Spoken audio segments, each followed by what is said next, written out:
Bushido, The Soul of Japan, by Inazo Nitobe. Chapter 1. Bushido as an Ethical System. Chivalry is a flower no less indigenous to the soil of Japan than its emblem, the cherry blossom, nor is it a dried-up specimen of an antique virtue preserved in the herbarium of our history. It is still a living object of power and beauty among us, and if it assumes no tangible shape or form, it not the less sends the moral atmosphere and makes us aware that we are still under its potent spell. The conditions of society which brought it forth and nourished it have long disappeared, but as those far-off stars which once were and are not still continue to shed their rays upon us, so the light of chivalry, which was a child of feudalism, still illuminates our moral path, surviving its mother institution. It is a pleasure to me to reflect upon this subject in the language of Burke, who uttered the well-known touching eulogy over the neglected buyer of its European prototype. It argues a sad defect of information concerning the Far East, when so erudite a scholar as Dr. George Miller did not hesitate to affirm that chivalry or any other similar institution has never existed either among the nations of antiquity or among the modern Orientals.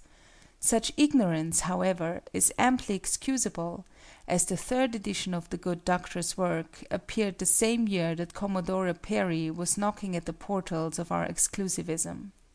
More than a decade later, about the time that our feudalism was in the last throes of existence, Karl Marx, writing his Capital, called the attention of his readers to the peculiar advantage of studying the social and political institutions of feudalism, as then to be seen in living form only in Japan.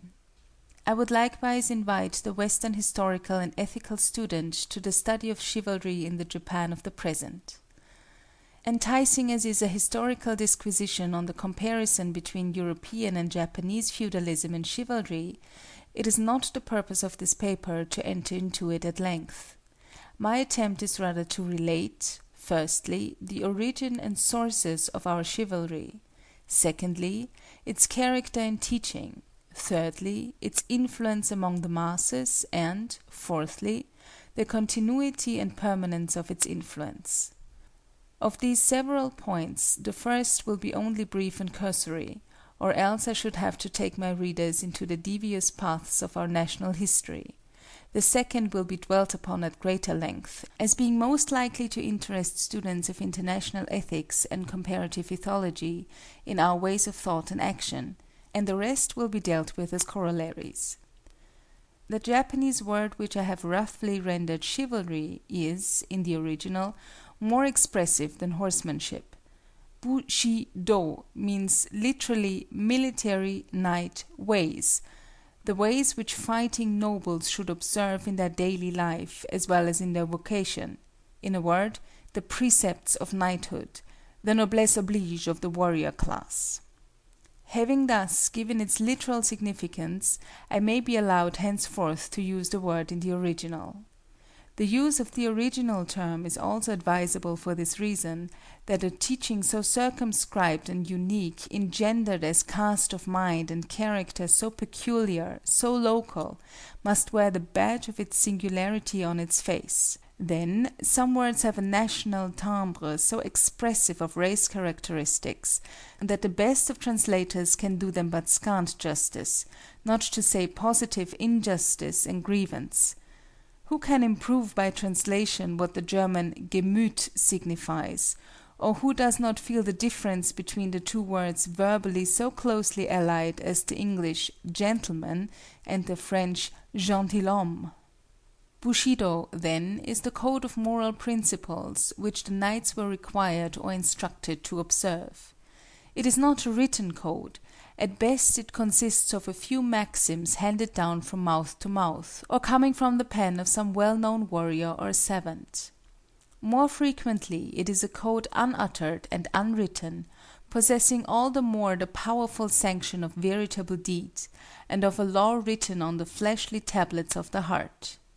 It was founded not on the creation of one brain, however able, or on the life of a single personage, however renowned. It was an organic growth of decades and centuries of military career. It, perhaps, fills the same position in the history of ethics that the English Constitution does in political history. Yet it has had nothing to compare with the Magna Charta or the Habeas Corpus Act. True, early in the 17th century military statutes, buke hatto, were promulgated, but their 13 short articles were taken up mostly with marriages, castles, leagues, etc., and didactic regulations were but meagerly touched upon. We cannot, therefore, point out any definite time and place and say, here is its fountainhead. Only as it attains consciousness in the feudal age, its origin, in respect to time, may be identified with feudalism. But feudalism itself is woven of many threads, and Bushido shares its intricate nature. As in England the political institutions of feudalism may be said to date from the Norman conquest, so we may say that in Japan its rise was simultaneous with the ascendancy of Yoritomo late in the 12th century. As, however, in England we find the social elements of feudalism far back in the period previous to William the Conqueror, so, too, the germs of feudalism in Japan had been long existent before the period I have mentioned. Again, in Japan as in Europe, when feudalism was formally inaugurated, the professional class of warriors naturally came into prominence.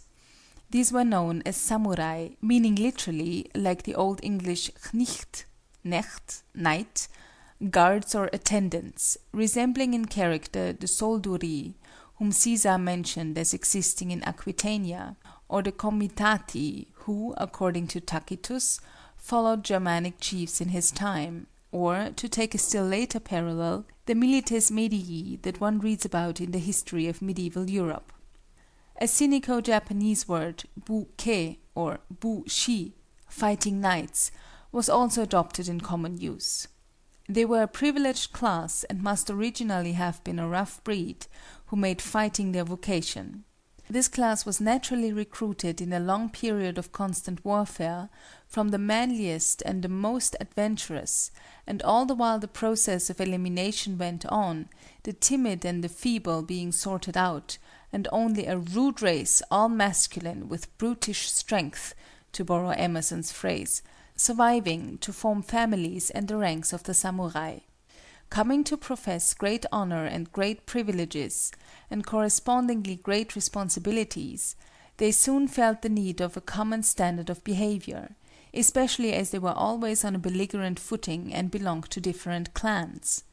Just as physicians limit competition among themselves by professional courtesy, just as lawyers sit in courts of honor in cases of violated etiquette, so must also warriors possess some resort for final judgment on their misdemeanors.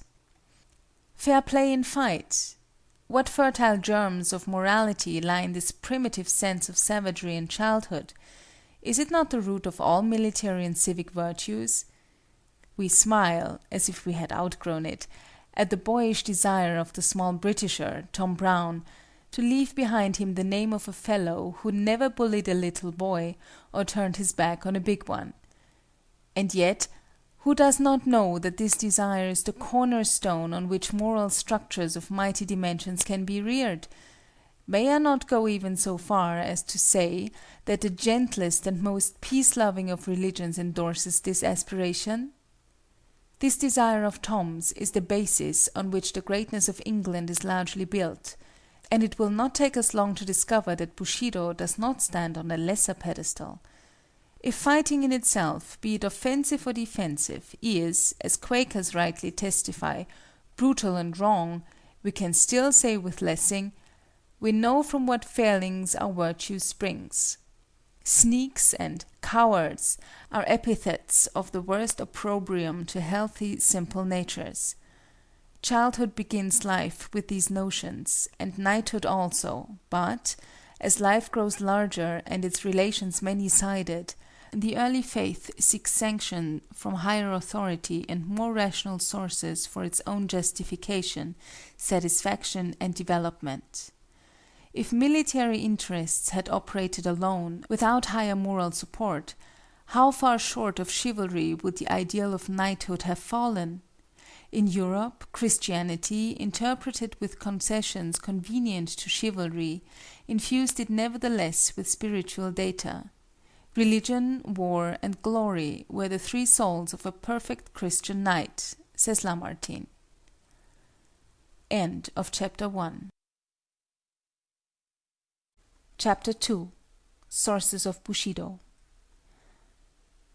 In Japan there were several sources of Bushido, of which I may begin with Buddhism. It furnished a sense of calm trust in fate, a quiet submission to the inevitable, that stoic composure in sight of danger or calamity, that disdain of life and friendliness with death. A foremost teacher of swordsmanship, when he saw his pupil master the utmost of his art, told him, "Beyond this my instruction must give way to Zen teaching." Zen is the Japanese equivalent for the dhyana, which represents human effort to reach through meditation zones of thought beyond the range of verbal expression.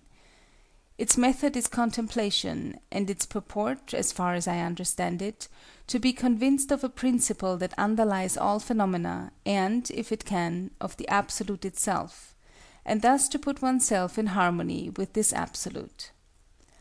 Thus defined, the teaching was more than the dogma of a sect, and whoever attains to the perception of the Absolute raises himself above mundane things and awakes to a new heaven and a new earth. What Buddhism failed to give, Shintoism offered in abundance. Such loyalty to the sovereign, such reverence for ancestral memory, and such filial piety as are not taught by any other creed, were inculcated by the Shinto doctrines, imparting passivity to the otherwise arrogant character of the samurai. Shinto theology has no place for the dogma of original sin. On the contrary, it believes in the innate goodness and godlike purity of the human soul, adoring it as the adytum from which divine oracles are proclaimed. Everybody has observed that the Shinto shrines are conspicuously devoid of objects and instruments of worship, and that a plain mirror hung in the sanctuary forms the essential part of its furnishing. The presence of this article is easy to explain. It typifies the human heart, which, when perfectly placid and clear, reflects the very image of the deity. When you stand, therefore, in front of the shrine to worship, you see your own image reflected on its shining surface, and the act of worship is tantamount to the old Delphic injunction, "Know thyself." But self-knowledge does not imply, either in the Greek or Japanese teaching, knowledge of the physical part of man, not his anatomy or his psychophysics. Knowledge was to be of a moral kind, the introspection of our moral nature. Mommsen, comparing the Greek and the Roman, says that when the former worshipped, he raised his eyes to heaven, for his prayer was contemplation, while the latter veiled his head, for his was reflection. Our reflection brought into prominence not so much the moral as the national consciousness of the individual. Its nature worship endeared the country to our inmost souls, while its ancestor worship, tracing from lineage to lineage, made the imperial family the fountainhead of the whole nation. To us, the country is more than land and soil from which to mine gold or to reap grain. It is the sacred abode of the gods, the spirits of our forefathers. To us, the emperor is more than the arch-constable of a Rechtsstaat, or even the patron of a Kulturstaat. He is bodily representative of heaven on earth, blending in his person its power and its mercy. If what Mr. Butmi says is true of English royalty, that it is not only the image of authority, but the author and symbol of national unity, as I believe it to be, doubly and trebly may this be affirmed of royalty in Japan.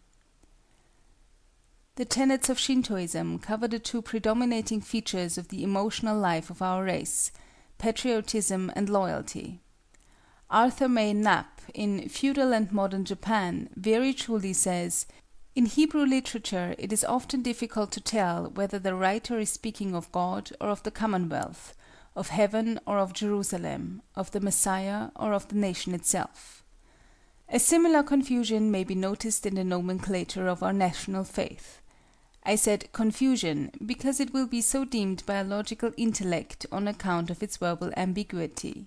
Still, being a framework of national instinct and race feelings, Shintoism never pretends to a systematic philosophy or a rational theology. This religion, or is it not more correct to say the race emotions which this religion expressed, thoroughly imbued Bushido with loyalty to the sovereign and love of country. These acted more as impulses than as doctrines, for Shintoism, unlike the medieval Christian Church, prescribed to its votaries scarcely any credenda, furnishing them at the same time with agenda of a straightforward and simple type. As to strictly ethical doctrines, the teachings of Confucius were the most prolific source of Bushido. His enunciation of the 5 moral relations between master and servant, the governing and the governed, father and son, husband and wife, older and younger brother, and between friend and friend, was but a confirmation of what the race instinct had recognized before his writings were introduced from China. The calm, benignant, and worldly wise character of his politico-ethical precepts was particularly well suited to the samurai, who formed the ruling class. His aristocratic and conservative tone was well adapted to the requirements of these warrior statesmen. Next to Confucius, Mencius exercised an immense authority over Bushido. His forcible and often quite democratic theories were exceedingly taking to sympathetic natures, and they were even thought dangerous to, and subversive of, the existing social order, hence his works were for a long time under censure. Still, the words of this mastermind found permanent lodgment in the heart of the samurai. The writings of Confucius and Mencius formed the principal textbooks for youths and the highest authority in discussion among the old. A mere acquaintance with the classics of these 2 sages was held, however, in no high esteem. A common proverb ridicules one who has only an intellectual knowledge of Confucius as a man ever studious but ignorant of analects. A typical samurai calls a literary savant a book-smelling sot. Another compares learning to an ill-smelling vegetable that must be boiled and boiled before it is fit for use. A man who has read a little smells a little pedantic, and a man who has read much smells yet more so. Both are alike unpleasant. The writer meant thereby that knowledge becomes really such only when it is assimilated in the mind of the learner, and shows in his character. An intellectual specialist was considered a machine. Intellect itself was considered subordinate to ethical emotion. Man and the universe were conceived to be alike spiritual and ethical. Bushido could not accept the judgment of Huxley that the cosmic process was unmoral. Bushido made light of knowledge as such. It was not pursued as an end in itself, but as a means to the attainment of wisdom. Hence, he who stopped short of this end was regarded no higher than a convenient machine, which could turn out poems and maxims at bidding.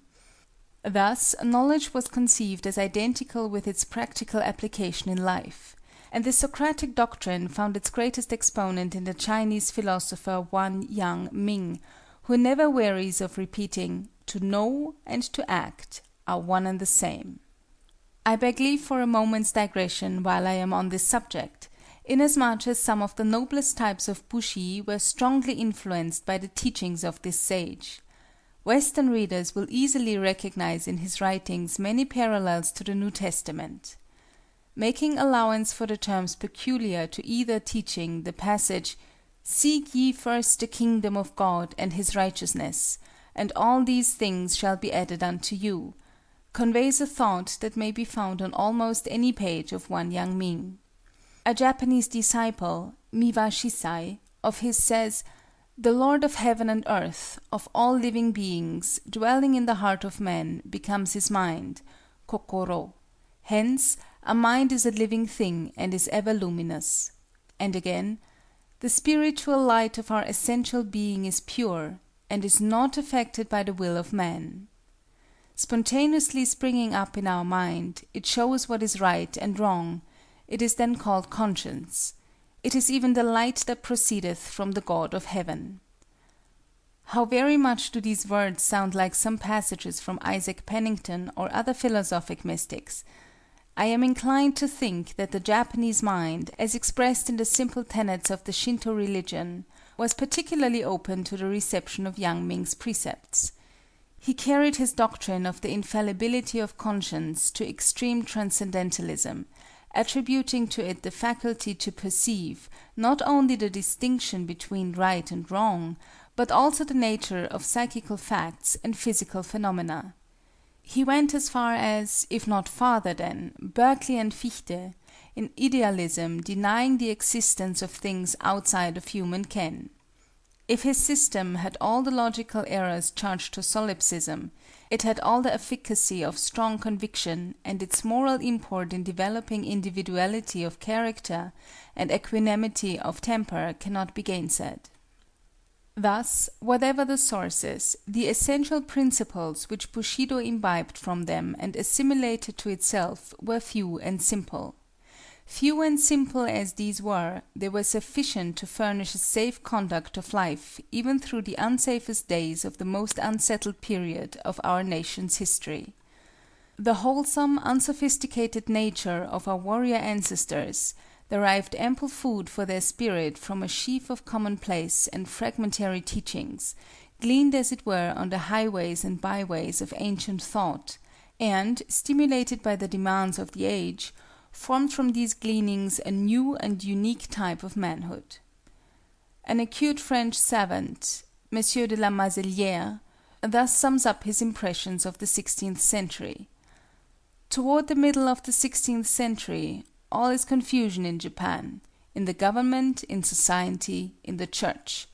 But the civil wars, the manners returning to barbarism, the necessity for each to execute justice for himself, these formed men comparable to those Italians of the 16th century in whom Taine praises the vigorous initiative, the habit of sudden resolutions and desperate undertakings, the grand capacity to do and to suffer. In Japan as in Italy, the rude manners of the Middle Ages made of man a superb animal, wholly militant and wholly resistant. And this is why the 16th century displays in the highest degree the principal quality of the Japanese race, that great diversity which one finds there between minds, esprits, as well as between temperaments. While in India and even in China, men seem to differ chiefly in degree of energy or intelligence, in Japan they differ by originality of character as well. Now, individuality is the sign of superior races and of civilizations already developed.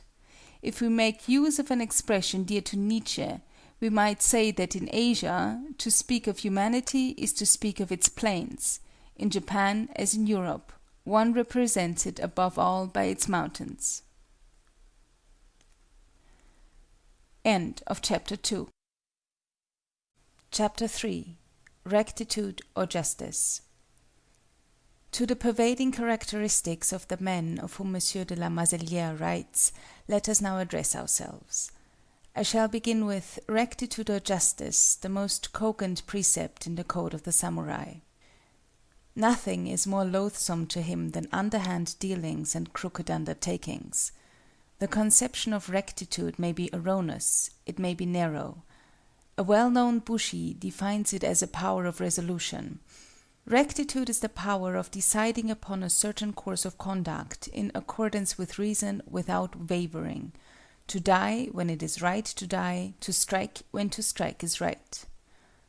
Another speaks of it in the following terms: rectitude is the bone that gives firmness and stature.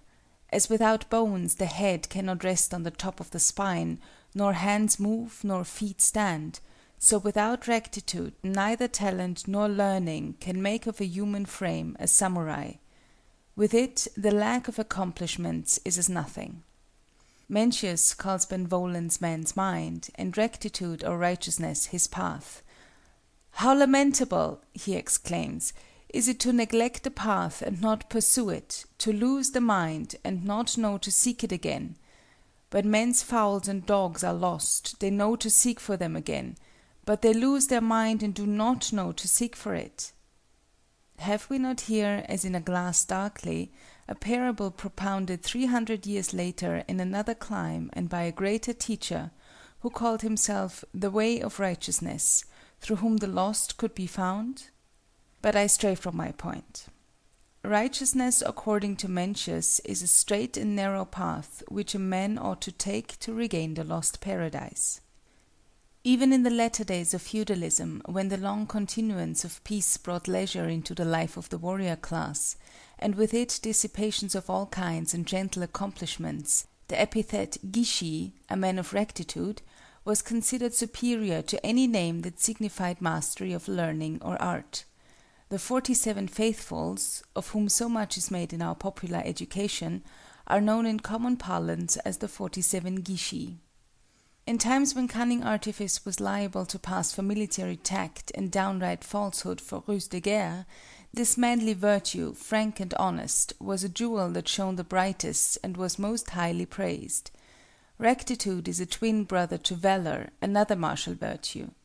But before proceeding to speak of valor, let me linger a little while on what I may term a derivation from rectitude, which, at first deviating slightly from its original, became more and more removed from it, until its meaning was perverted in the popular acceptance.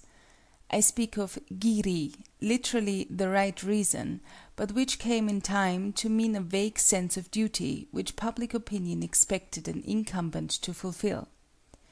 In its original and unalloyed sense, it meant duty, pure and simple. Hence, we speak of the giri we owe to parents, to superiors, to inferiors, to society at large, and so forth. In these instances, giri is duty, for what else is duty than what right reason demands and commands us to do? Should not right reason be our categorical imperative? Giri primarily meant no more than duty, and I dare say its etymology was derived from the fact that in our conduct, say to our parents, though love should be the only motive, lacking that, there must be some other authority to enforce filial piety, and they formulated this authority in giri. Very rightly did they formulate this authority, giri, since if love does not rush to deeds of virtue, recourse must be had to man's intellect, and his reason must be quickened to convince him of the necessity of acting aright.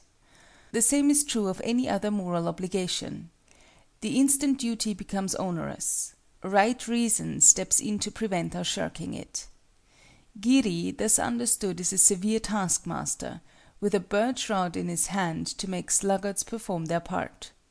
It is a secondary power in ethics. As a motive, it is infinitely inferior to the Christian doctrine of love, which should be the law.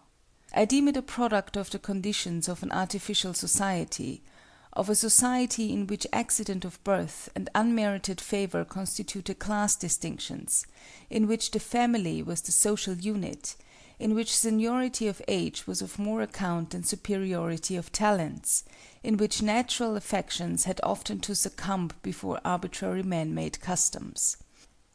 Because of this very artificiality, giri in time degenerated into a vague sense of propriety called upon to explain this and sanction that, as, for example, why a mother must, if need be, sacrifice all her other children in order to save the firstborn, or why a daughter must sell her chastity to get funds to pay for the father's dissipation, and the like.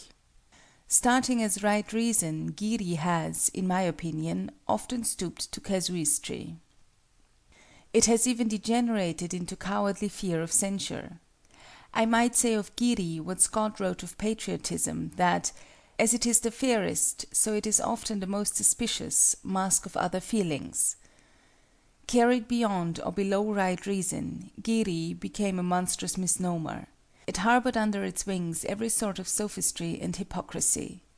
It might easily have been turned into a nest of cowardice, if Bushido had not a keen and correct sense of courage, the spirit of daring and bearing, to the consideration of which we shall now return.